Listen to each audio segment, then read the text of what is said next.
70s या 80s की बॉलीवुड फिल्में देखी हैं तो एक चेहरा जरूर याद होगा। वो है एक माँ का, जो हमेशा पूजा की थाली लिए भगवान से अपने बेटे की सलामती की दुआ मांगती रहती थी, जिसके आंसू फिल्म के हर इमोशनल सीन में ऑटोमेटिक निकलते थे। जी हाँ, हम बात कर रहे हैं निरूपा रॉय की।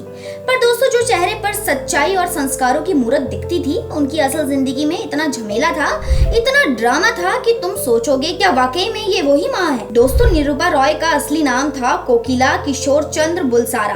वो गुजरात के वलसाड़ की रहने वाली थी और सिर्फ 15 साल की उम्र में उनकी शादी हो गई थी। अब सोचिए, 15 साल में हम लोग मोबाइल की स्क्रीन लॉक भी ठीक से नहीं समझते थे और ये औरत शादी कर मुंबई शिफ्ट हो गई। वहाँ उनके पति कमल राय ने उन्हें एक दिन अखबार में एड दिखाया और कहा फिल्म में काम करना है, और वो सीधा ऑडिशन में ही चली गई। दोस्तों, उनकी पहली फिल्म थी रणक देवी और फिर आई अमर राज, जिसके साथ उन्होंने हिंदी फिल्मों में एंट्री मारी। पर शुरुआत में उन्हें जो रोल मिले वो थे देवी के। हाँ, वही लक्ष्मी माँ, पार्वती माँ और कभी कभी तो सीधी सादी गांव की भोली लड़की। लेकिन जो सबसे दिलचस्प बात है ना, वो है कि लोग उन्हें रियल लाइफ में भी देवी मानने लगे थे। सच में लोग उनके घर आकर चरण छूते थे, प्रसाद चढ़ाते थे। अब सोचिए, तुम एक्टर बनो और लोग तुम्हें सच में भगवान मानने लगे। पर दोस्तों, बॉलीवुड सिर्फ फूलों का बाग नहीं होता।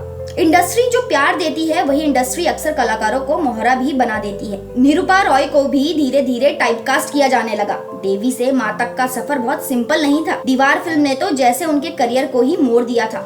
मेरे पास माँ है, ये डायलॉग, भाई साहब, इस एक लाइन ने उन्हें बॉलीवुड की माँ बना दिया।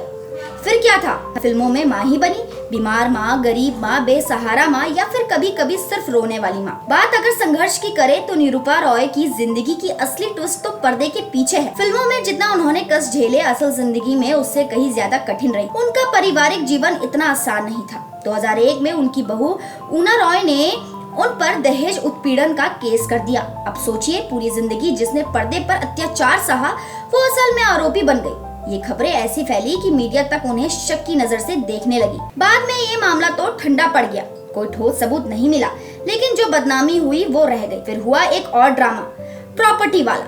उनकी मौत के बाद उनके दोनों बेटे योगेश और किरण आपस में भिड़ गए। वजह, मुंबई के नपीएनसी रोड पर उनका 3000 स्क्वायर फीट का शानदार अपार्टमेंट। अब आप सोचिए, माँ पूरी जिंदगी स्क्रीन पर भाईचारे और परिवार के लिए रोती रही और उसके अपने बेटे कोर्ट में केस ठोककर झगड़ते रहे। इतना ही नहीं, दोनों ने एक दूसरे पर मारपीट, धोखाधड़ी और धमकी तक का आरोप लगाया। यानी फिल्म तो खत्म हो गई थी, लेकिन ड्रामा ऑन स्क्रीन से ऑफ स्क्रीन तक खिंच गया। बॉलीवुड में बहुत से लोग थे जो उनके साथ खड़े नहीं हुए। जितने लोगों ने पर्दे पर उनके साथ काम किया, बहुत कम लोग थे जो असल जिंदगी में उनके साथ खड़े नजर आए। कुछ इंडस्ट्री वालों को लगता था कि वो अब पुराने जमाने की एक्ट्रेस है, जिसकी अब हमें जरूरत नहीं, और ये सोच धीरे धीरे उन्हें अकेलापन देने लगी। कई बार उन्हें फिल्मों से जानबूझकर हटाया गया, कई मौके छीन लिए गए और वो चुपचाप ये सब सहती रही। लेकिन इसका मतलब ये नहीं कि निरूपा रॉय कमजोर थी। उनकी एक अलग ही ठाठ थी।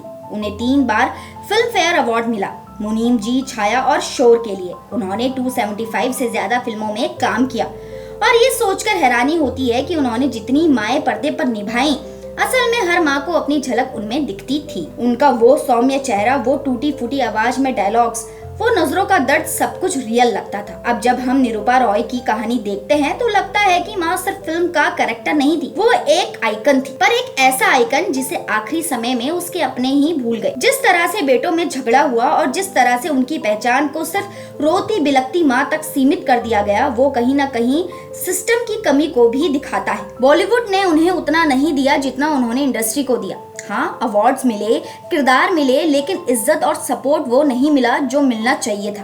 कई बार एक्टर्स के लिए तालियां बजाना आसान होता है, लेकिन उनके संघर्ष को समझना उतना ही मुश्किल। 13 अक्टूबर 2004 को दिल का दौरा पड़ा और वो चल बसी। लेकिन उनके जाने के बाद जो विवाद उनके नाम पर चला, वो जैसे उनकी छवि को धुंधला कर गया। मीडिया में हेडलाइन थी, बॉलीवुड की माँ का बेटों ने किया अपमान, माँ के कमरे पर झगड़ा, जायदाद के लिए भाई भाई दुश्मन। अब ये सब कुछ सुनकर क्या महसूस होता है?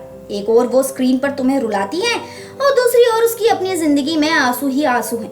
यही है बॉलीवुड की माया, जो जितना चमकता है उतना ही अंदर से खोखला हो जाता है। लेकिन फिर भी अगर आज तुम कोई पुरानी मूवी लगाओ और उसमें निरूपा रॉय दिख जाए तो दिल से एक ही आवाज निकलती है, अरे ये तो माँ है। और शायद यही है उनकी सबसे बड़ी जीत। उन्होंने किरदार नहीं निभाया, उन्होंने हर माँ की आत्मा को जी लिया।